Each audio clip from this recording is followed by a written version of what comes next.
What's up, people? Welcome back to the channel. It's Friday. We got the Market Watch. New Med is here. Let's go ahead and get into it. If you like what's going on here, please feel free to like and subscribe. Leave comments down below. If not, it's all good. Just come along for the ride and, enjoy doing these videos. So, Small World. This is a card I talked about a long time ago, which a long time ago in Yu-Gi-Oh standards. It's a couple months ago.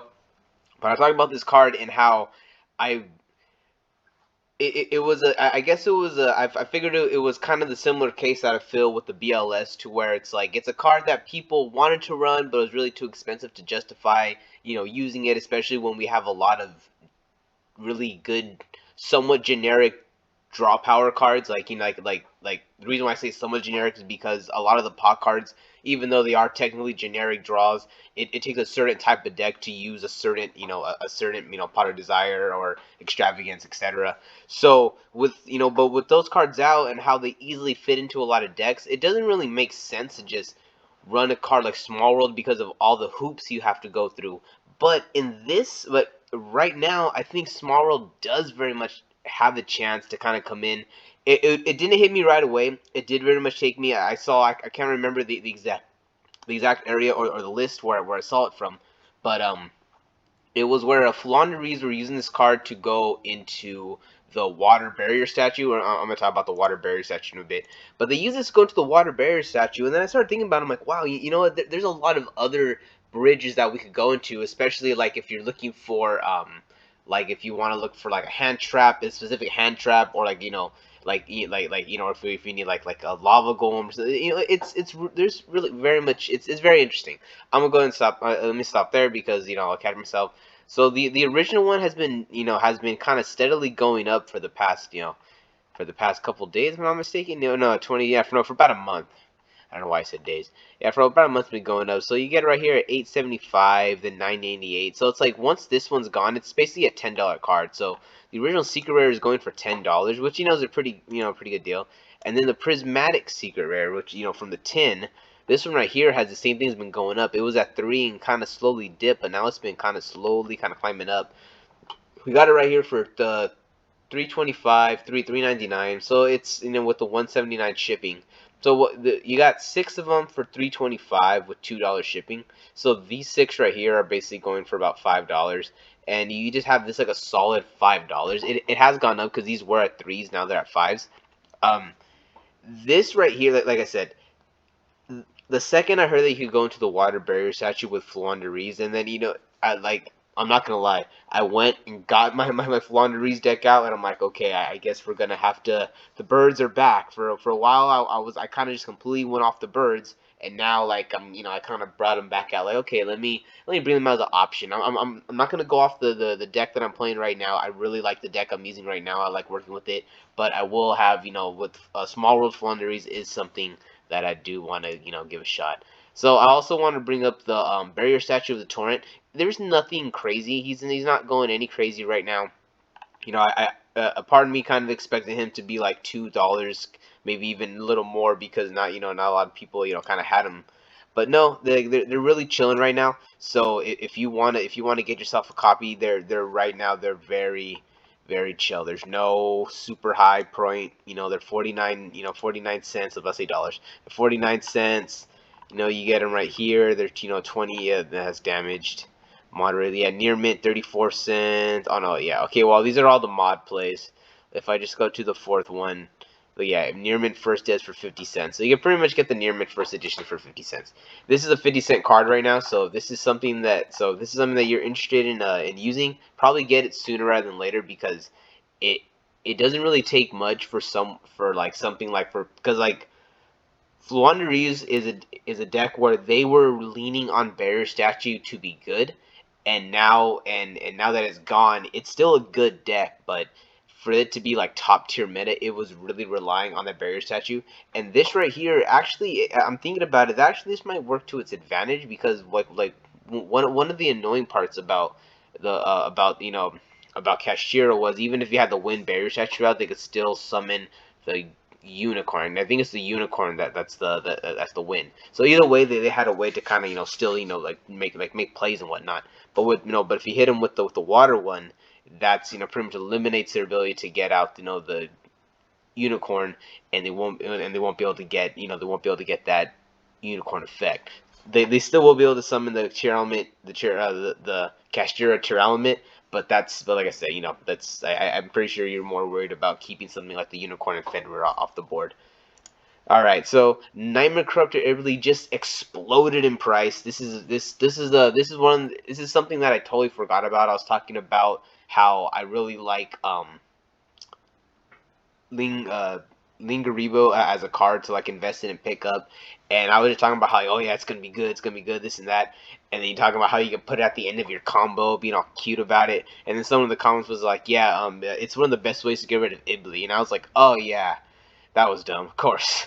Like it just boom, just like this card would just like completely escape my mind because I haven't really thought about it at all since Goki format, and I haven't really had a need to think about it.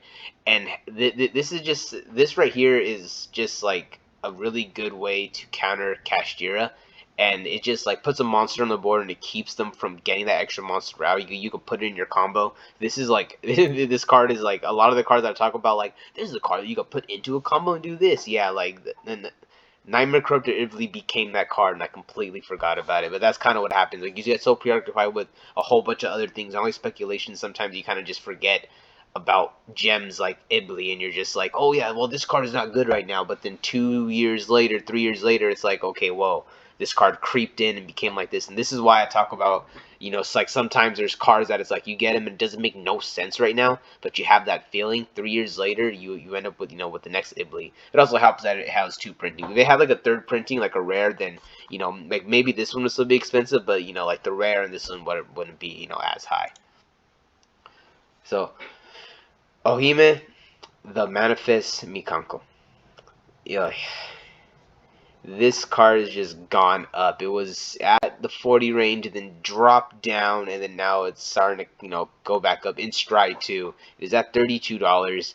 You pretty much get it like with the shipping, so it's pretty much like 33 to $35 card. And I mean it does make sense. He's pretty much like a one card engine to like pretty much like like get around and all that. So I understand it works a lot for for the ritual stuff. And there's also there's like a lot of people that have faith in the whole the whole like ritual engine. I'm not really paying too much attention to the ritual engine. So yeah, if anyone could like maybe give me a little more reason on why exactly it's super good, and like except for Hungry Burger, I know about Hungry Burger, like that's irrelevant at this point.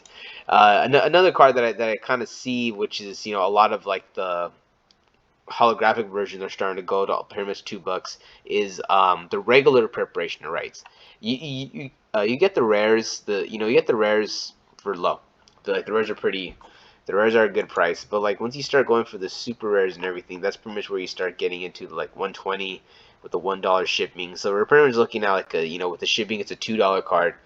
Like this is like pretty much $2, and then like same thing over here. You get the super, like the original super rare from Stardust Overdrive.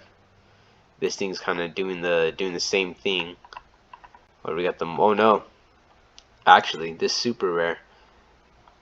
Yeah, so we got light played. So okay, so the original super rare actually no, it is not doing that. If you have like if you have the light plates, they are in the $2 to $3 range. But I'm sure if we keep going and we search for a first edition one, like I said, in this market watch, like I'm not like I don't want to like I don't want to go over prices that are kind of super irrelevant. Like I know there are people out there who might want to have like the highest rarity, but for the most part, we're not really gonna really gonna be looking for that. But yeah, like the modern like light plate first edition 1638. So like yeah, if you have some of these light plate, these would probably be worth kind of digging out. Kind of posting up because yeah, look at that light plate first edition, moderate play, light plate version 32.99. Wow.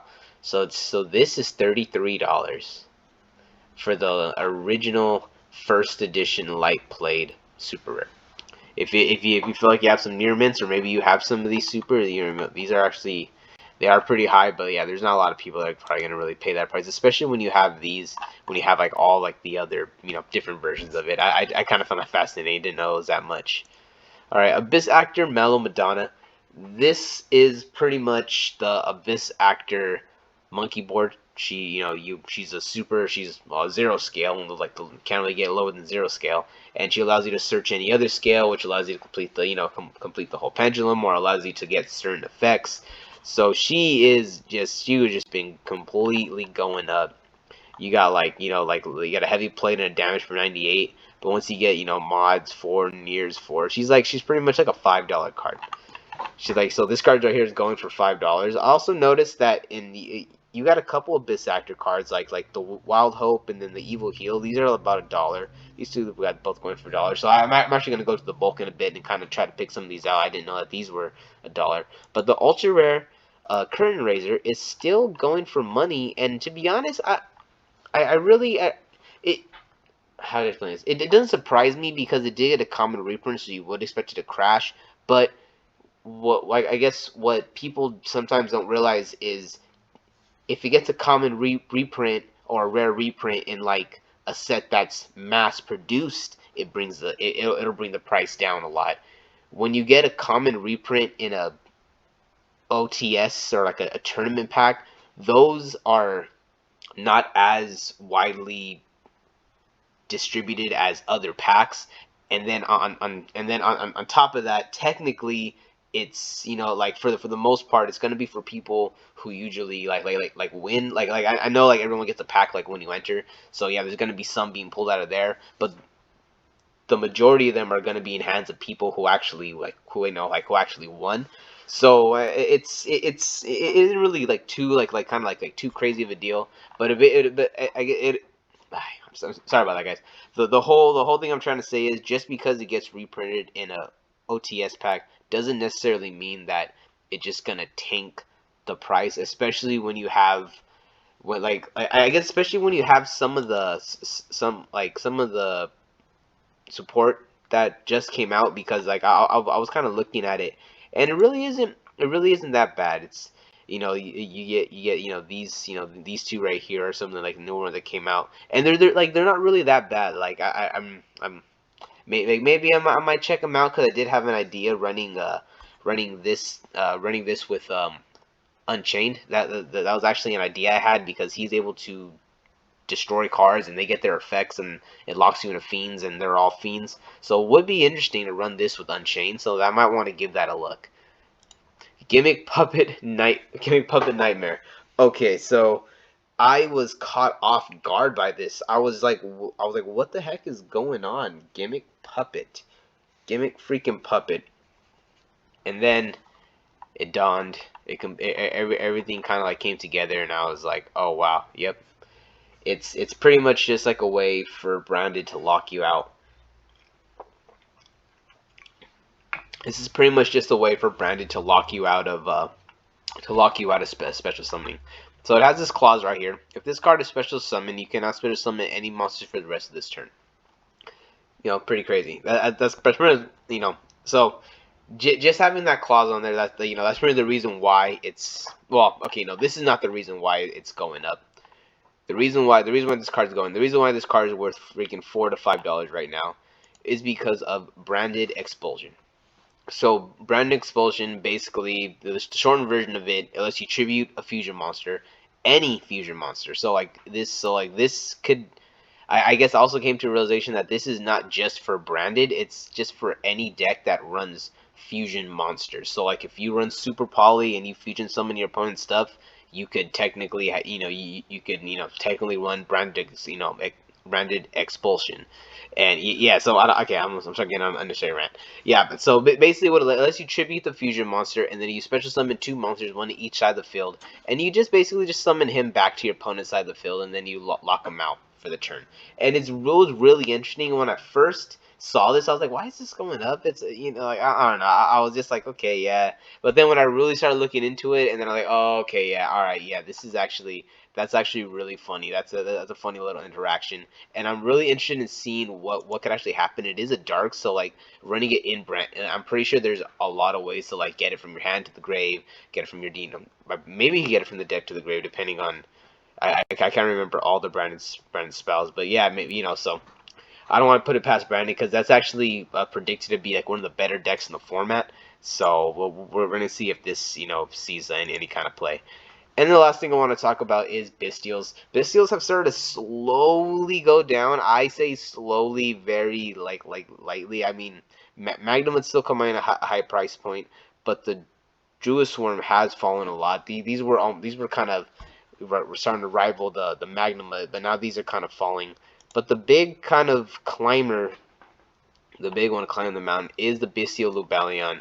It is just it was at $55, and to be honest, like I said, I was well, I don't want to fully say I was just wrong, but I very much had an idea that this really wasn't going to do anything unless Bistils himself, or maybe like some type of Dragon Link deck was going to come around and make this good. I'm not 100% sure on why this kind of spiked up. I just kind of caught on to this today, so I'm probably going to do a little more research to find out why this is going up, but yeah, like I haven't heard of any new Dragon League deck, or really, thought of, like, actually the Bystials actually are kind of maybe even falling out of favor of the format, because if people are either not going to run so many light and darks, or just not really play grave heavy formats that really need them, then they're not going to be as useful. I mean, they're still going to be good. They're still good, as an engine, but yeah, I don't know. Let me know down in the comments below if you know exactly why this card is going up. All right, guys, that's it. Thank you very much. Yep, that's yeah. Sorry about that, guys. That's it. I had this feeling that I had like an announcement. I was gonna mention the giveaway, but like I said, I'm gonna do a whole separate video so that way everyone like knows about that. So that's it. Peace out. Catch you guys in the next one later.